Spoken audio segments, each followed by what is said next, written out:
In the late 16th century, a group of English settlers embarked on a journey to the New World, filled with hopes of a prosperous future.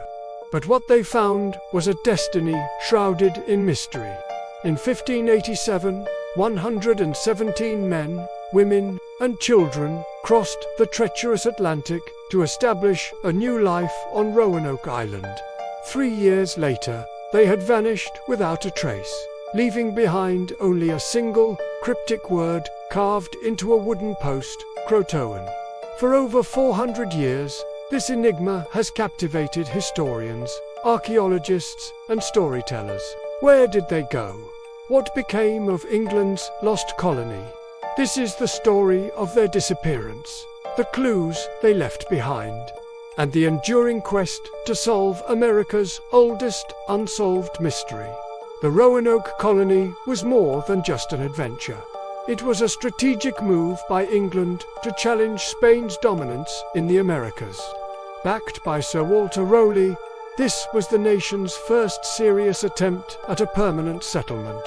Led by Governor John White, the colonists arrived on Roanoke Island, off the coast of modern-day North Carolina. They built homes, established relationships with some local tribes, and even celebrated the birth of the first English child in the New World, Virginia Dare, John White's own granddaughter. But their supplies dwindled faster than expected. Tensions with some native groups escalated, and the fledgling colony found itself isolated and vulnerable. Faced with a desperate situation, Governor White agreed to sail back to England for reinforcements and provisions, promising a swift return. He left behind his family and the entire community, expecting to be gone for a matter of months. But fate had other plans. A naval war with Spain broke out, and every available ship was commandeered for the war effort. White was trapped, unable to return to his colony for 3 long, agonizing years. When he finally managed to set foot on Roanoke Island again in August of 1590, he found an eerie and unsettling silence. The settlement was gone. The houses were dismantled, not destroyed. All of his people, including his daughter and granddaughter, had vanished. The scene that greeted John White was one of profound strangeness. There were no bodies, no signs of a struggle or a violent battle. It was as if the entire colony had been methodically packed up and moved. Before he left for England, White had arranged a secret signal with the colonists. If they were forced to leave, they were to carve their destination into a tree. If they left in distress or under attack, they were to carve a Maltese cross above the name. As White and his men searched the deserted settlement, they found the agreed-upon sign. Carved deep into a palisade post near the entrance was a single word, in capital letters, Croatoan. There was no cross. This suggested the colonists had left willingly, relocating to Croatoan Island, which we now know as Hatteras Island, about 50 miles to the south. It was the home of a friendly Algonquian tribe led by Chief Manteo. Relieved by this clue, White prepared to sail south, but a fierce storm damaged his ships and his crew refused to risk the journey. Heartbroken, he was forced to return to England, never to see his family again. The colonists of Roanoke were left to their fate, and the word Croatoan became the final, haunting message from a world that had disappeared. So, what happened? The most straightforward theory is that the colonists did exactly what the message implied. They relocated to Croatoan Island to live with their native allies. They may have integrated, intermarried, and assimilated into the tribe over time. But why was there no definitive proof? Why did subsequent English expeditions fail to find them? Over the centuries, other theories have emerged, each painting a different picture of the colony's fate. Some speculate that the colonists, starving and desperate, attempted to sail back to England on their own in a small boat, only to be lost at sea. Others suggest they moved inland, away from the coast, and were either absorbed by or wiped out by other, less friendly tribes. Legends grew, whispers of a phantom colony, of spirits haunting the island. Some even proposed supernatural explanations, but without concrete evidence. These were just stories, fueled by the unsettling silence left behind. The mystery of Roanoke deepened, becoming a cornerstone of American folklore, a chilling tale of a dream that dissolved into nothing. For centuries, the story remained locked in the realm of speculation. But in recent decades, archaeology has begun to shed new light on this cold case. The First Colony Foundation and other archaeological teams have been meticulously excavating sites on Roanoke Island and the mainland.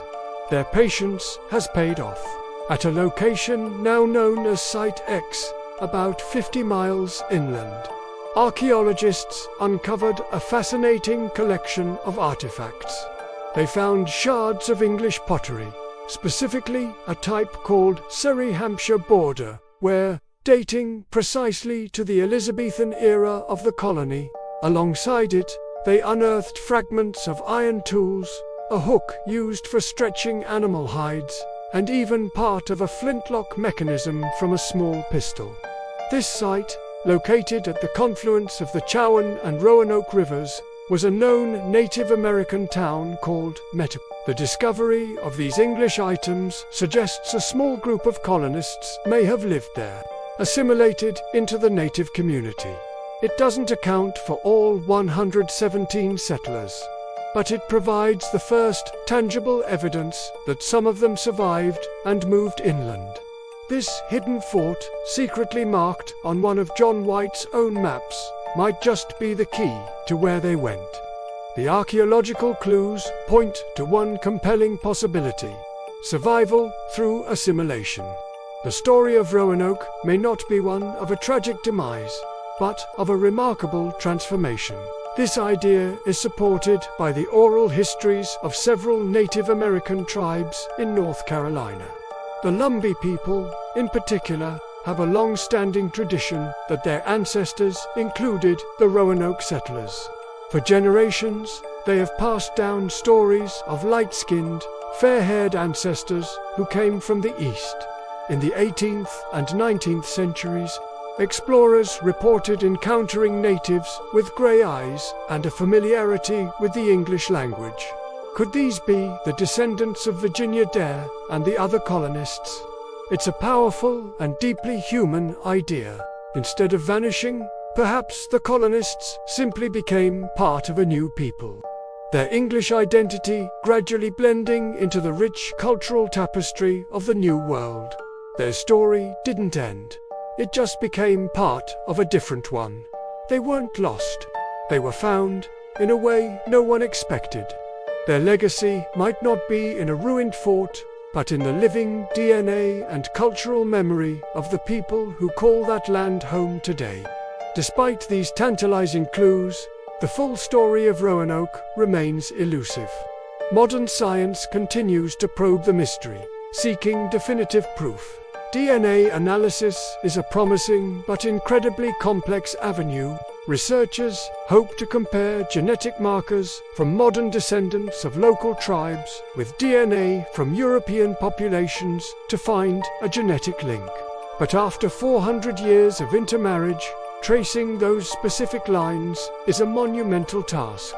Meanwhile, archaeologists continue their patient work, sifting through the soil of North Carolina, hoping for the one artifact that could solve the Pazula personal item, a burial site, a definitive piece of the puzzle.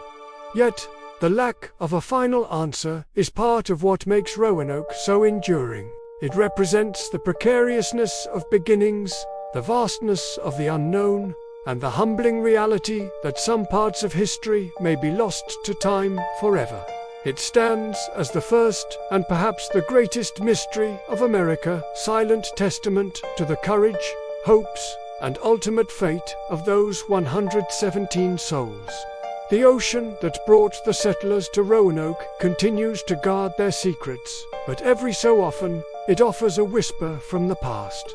A piece of pottery washed ashore, a rusted nail unearthed by a storm, a fragment of a dream given back by the tide. The word Croatoan, carved into that post so long ago, was perhaps not a warning or a curse. It may have simply been a signpost, a direction, a final message of hope pointing toward a new beginning. The full truth may be forever lost to the winds and the waves, but the story of the lost colony of Roanoke will always be remembered. It's a reminder that some mysteries are not meant to be solved, but to be honored. Thank you so much for joining us on this journey into the past.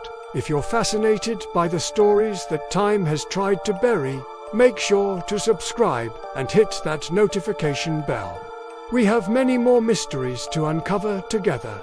See you in the next one.